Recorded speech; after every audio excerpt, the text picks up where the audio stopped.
Assalamu alaikum, I'm Aisha and you're watching SAMAA News. Here are today's headlines. Iran's President Masoud Pezeshkian has said that his country will not reject peace, but must remain alert to possible deception. Speaking at the 31st General Assembly of the Islamic Association of the Iranian Medical Society, the president said Iran would never bow to bullying and would stand its ground until the last breath, vowing a crushing response to any aggression. Meanwhile, Iran's Foreign Minister Abbas Araghchi has mocked Washington's latest sanctions, saying the United States has tried it all before and failed, listing past campaigns of crippling sanctions, maximum pressure and demands for surrender. Araghchi said the new economic offensive was also bound to fail.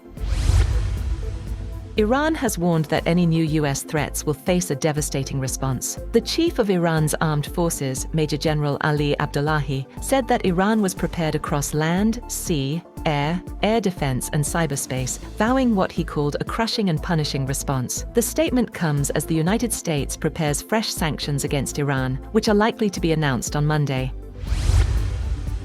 Iranian Parliament Speaker Mohammad Bakr Qalibaf says that Tehran must develop plans to overcome what he called unjust sanctions imposed by the United States. His remarks came a day after U.S. Treasury Secretary Scott Bessent announced what he described as the toughest sanctions ever imposed on Iran, with details expected Monday. Qalibaf accused the U.S. and Israel of waging economic and cognitive warfare against Iran and called for stronger economic ties between Tehran and Baghdad. He also proposed using Iranian and Iraqi currencies in bilateral trade to reduce reliance on the US dollar.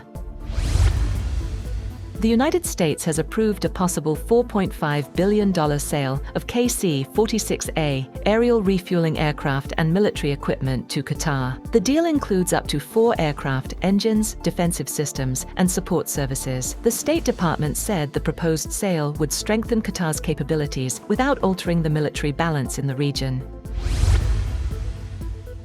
China has urged the United States and Iran to resolve their dispute through negotiations after Washington announced what it called the toughest sanctions in history against Tehran. Chinese Foreign Ministry spokesperson Lin Jian said Friday that military action, sanctions and pressure would only increase tensions and do not serve the interests of any party. U.S. Treasury Secretary Scott Bessent said Washington would use its full might and force against countries found transferring money, buying oil, or facilitating maritime trade with Iran. He warned nations they would face a choice of being with us or against us.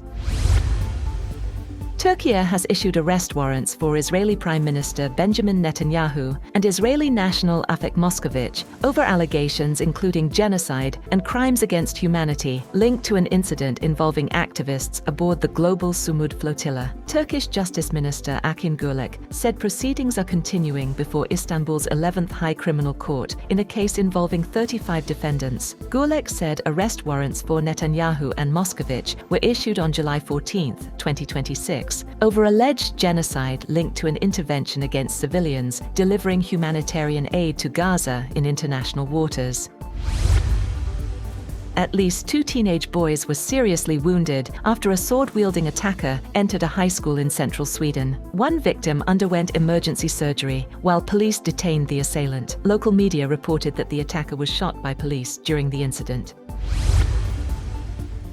Nancy Kissinger, wife of late former U.S. Secretary of State Henry Kissinger, has died at the age of 92 at her home in South Kent, Connecticut, according to the New York Times. Born Nancy Sharon McGuinness in Manhattan in 1934, she frequently accompanied her husband on diplomatic trips and at meetings with world leaders, state dinners, and White House events. Nancy and Henry Kissinger had no children together. She is survived by 2 stepchildren and 5 step-grandchildren. Henry Kissinger, a major and controversial figure in U.S. foreign policy during the Cold War, died in 2023 at the age of 100.